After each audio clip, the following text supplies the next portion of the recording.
Jangan diharapkan Guroba muncul dari ormas-ormas yang besar sekarang. Jangan diharap. Oleh ormas yang malah melintang di berbagai dunia sekarang. Yang jaringannya ada di semua dunia. Kalau kumpul ada puluhan juta. Bukan itu. Mohon maaf, Anda keliru, teman-teman yang ada di ormas-ormas. Tidak.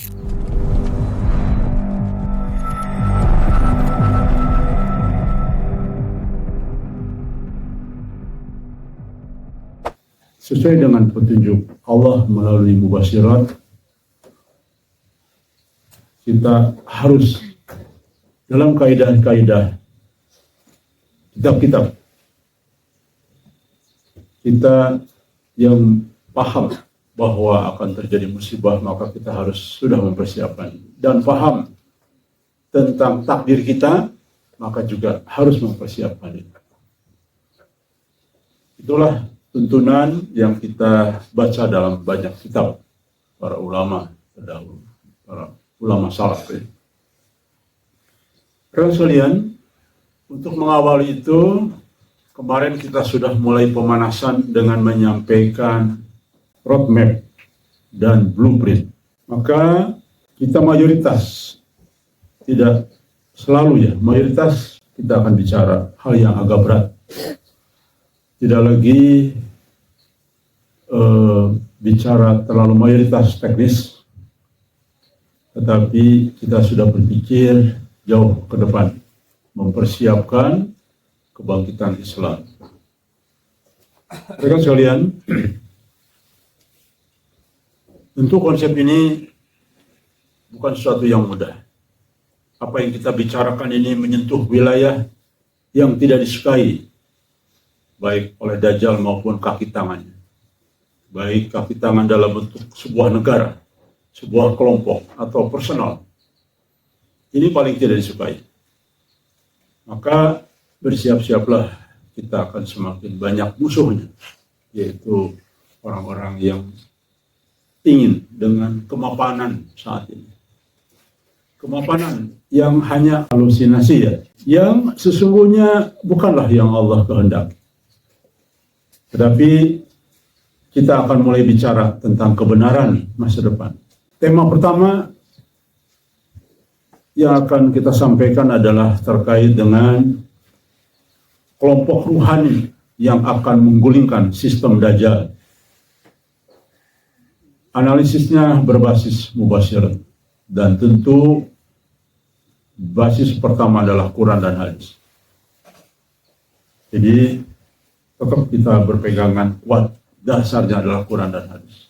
Maka sebagai sebuah hal yang lumrah, setelah 14 abad yang lalu kita tidak ketemu dengan baginda Nabi Muhammad SAW, maka semakin hari pemahaman Islam, semakin hari, karena jauh dari masa Nabi, kita sudah melenceng kemana-mana. Bahkan Nabi sudah mengisyaratkan kita akan ada 73 kelompok pemahaman yang berbeda satu dengan yang lain.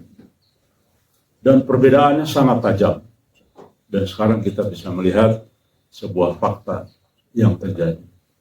Apa yang Nabi sampaikan benar. Dan siapa mereka yang membuat kelompok-kelompok itu? Mereka adalah orang pintar. Mereka menguasai Quran. Mereka menguasai hadis. Itulah yang membuat kelompok-kelompok. Kenapa demikian? Karena meninggalkan satu hal, yaitu petunjuk. Karena manusia terseret dengan sistem Dajjal, hanya menggunakan pemikiran, kepintaran, dan otak belaka, tanpa dibimbing oleh petunjuk dari Allah. Maka kita yang bukan orang-orang terdiri dari para pendidik, kita bukan dari orang-orang yang dianggap ahlul kitab, kita bukan orang-orang yang memiliki kepintaran di dalam hal kaidah-kaidah agama. Kita biasa-biasa saja, namun karena kita diberi petunjuk oleh Allah Subhanahu wa Ta'ala, maka insya Allah kita mampu menyuarakan sebuah kebenaran. Walaupun kebenaran itu sifatnya hanya terbatas. Kenapa demikian? Karena sekali lagi, apa yang kita bahas pasti tidak disukai oleh sistem. Maka kita akan terus dibuat oleh sistem untuk tidak didengar oleh dunia. Maka untuk itulah kita akan bermanuver bagaimana agar yang kita sampaikan ini mau didengar oleh banyak pihak. Rekan sekalian, demikian. Jadi tema kali ini adalah kelompok ruhani yang akan menumbangkan sistem Dajjal berbasis mubasyirat. Rekan sekalian, kita sama-sama tahu kita harus menemukan kekuatan langit dalam kebangkitan akhir zaman. Kita tidak bisa hanya mengandalkan otot. Sudah terbukti sejarah terulang. Bagaimana kelompok umat Islam dengan otot dan senjata. Yang ada semuanya mati. Bahkan masih ada, tapi mati suri. Maka kesalahan-kesalahan itu harus kita tinggalkan. Jadi melepas dunia ini harus dengan pemikiran rohani, yaitu mengandalkan pertolongan Allah. Ya, itu yang benar. Dan pertolongan Allah akan tiba hanya bisa diturunkan atau hanya bisa diperoleh orang-orang yang sudah menjadi penduduk rohani. Saya tidak pernah menemukan satu bab pun di dalam mubasyirat ya, bahwa pertolongan Allah akan datang kepada orang-orang yang belum menjadi penduduk rohani. Perhatikan teman-teman sekalian. Dalam mubasyirat yang kita terima, ribuan mubasyirat, ternyata betul. Tidak ada satupun kalimat dalam mubasyirat kemenangan akan diperoleh dengan angkat senjata. Tidak. Tetapi hanya dengan doa dan usaha. Dan doa akan didengar oleh orang-orang yang sudah menjauhi syirik, perilaku syirik, perilaku yang tidak dicontohkan oleh baginda Nabi Muhammad SAW. Inilah orang-orang yang akan memperoleh kemenangan. Baik, hari ini kita tahu begitu kuat bayang-bayang sistem raksasa yang sulit ditembus. Bagaimana mungkin kita tembus? Bagaimana mungkin kita hilangkan? Sementara umat Islam pun sudah ada di dalam sistem itu. Berarti kalau hanya mengandalkan pemikiran, sepertinya mustahil. Kita akan melawan banyak orang. Kita tidak punya kemampuan apa-apa. Kita di sini tidak ada ulama ya, sekelas ulama. Tidak ada. Ini tidak mungkin, mustahil. Silakan hitung menggunakan sistem apapun. Yang ada seolah-olah kita hanya menghayal.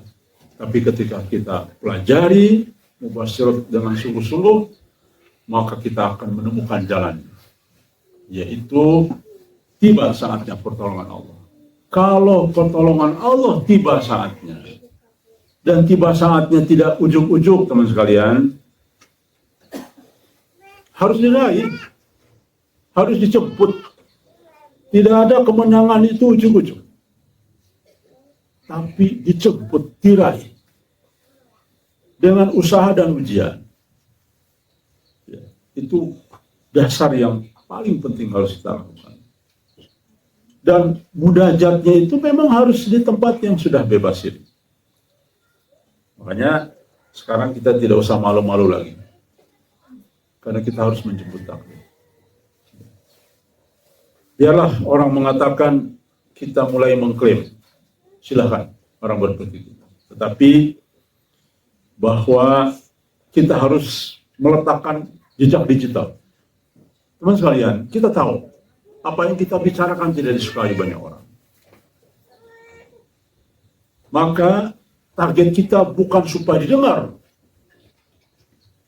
supaya viral.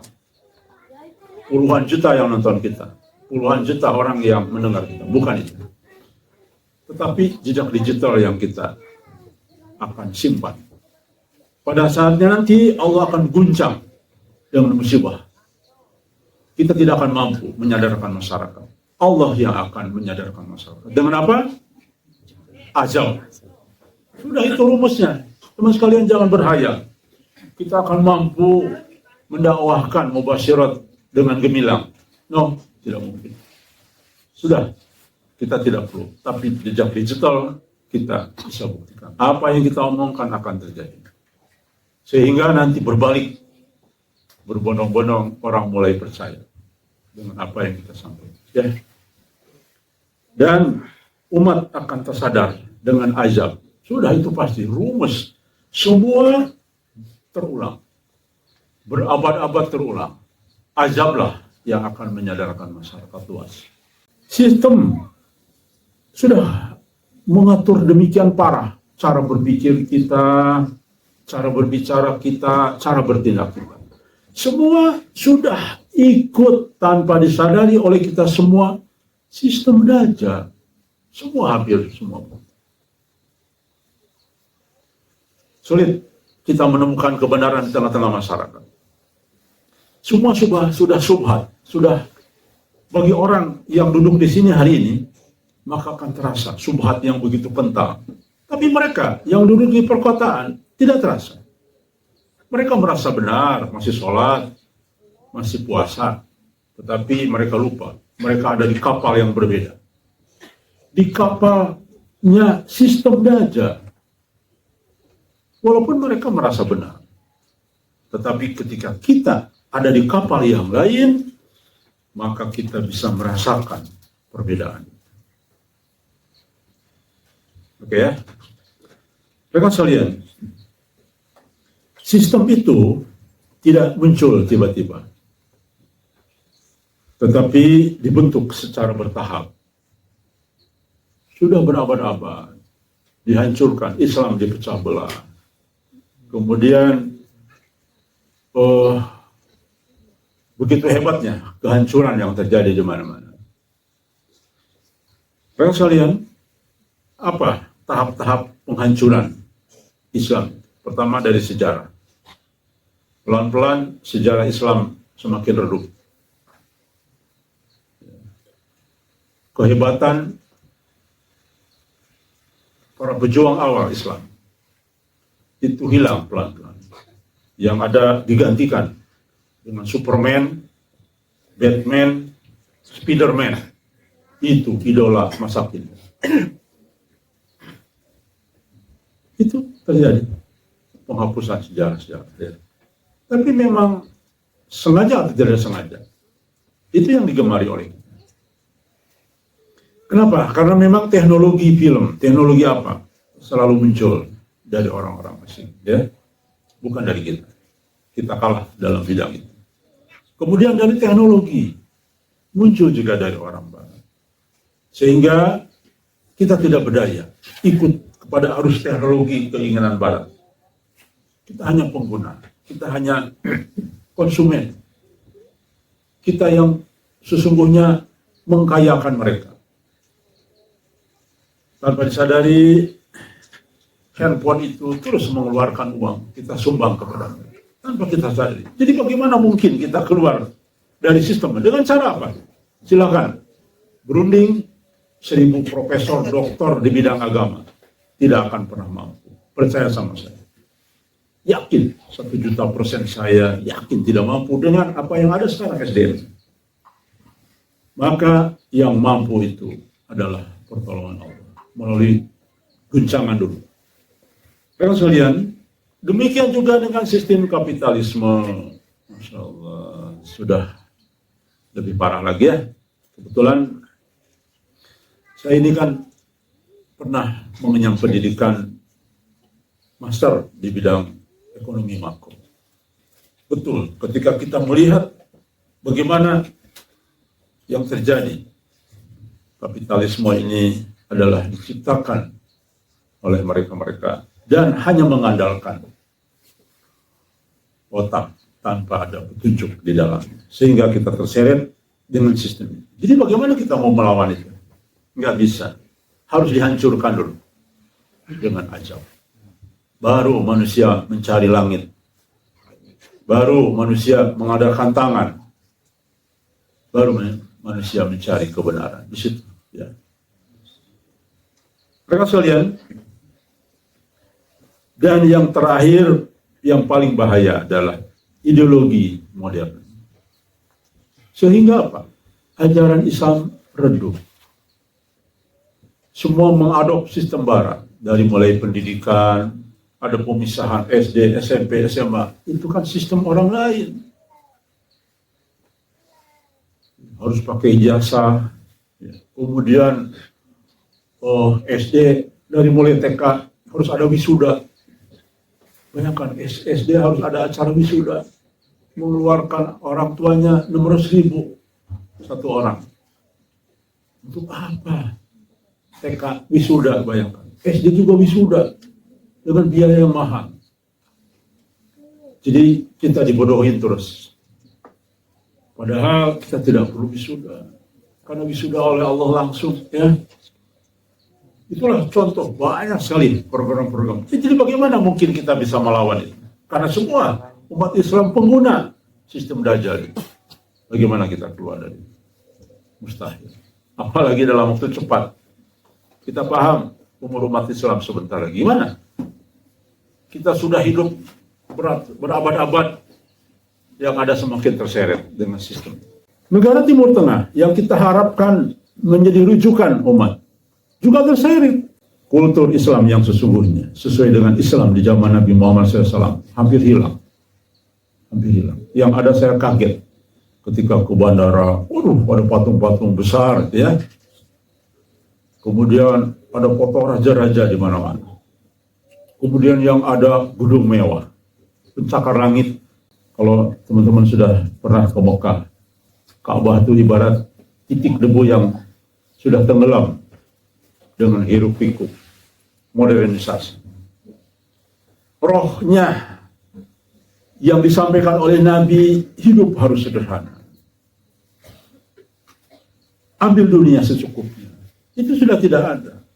Yang ada sebanyak-banyak mungkin mengambil dunia. Akhirat secukupnya. Itu yang ada. Fakta yang terjadi seperti itu. Jadi ideologi itu sudah menghancurkan kita. Baik. Para ulama klasik menyebutkan sebagai fitnah yang paling besar dalam sejarah umat manusia, yaitu apa? Dajjal dan sistemnya. Jadi, mari kita sekarang lantang. Biarlah jejak digital hanya didengar oleh orang-orang yang terpanggil, ya. Memang harus demikian. Sunatullahnya yang benar itu sedikit. Guroba itu sedikit.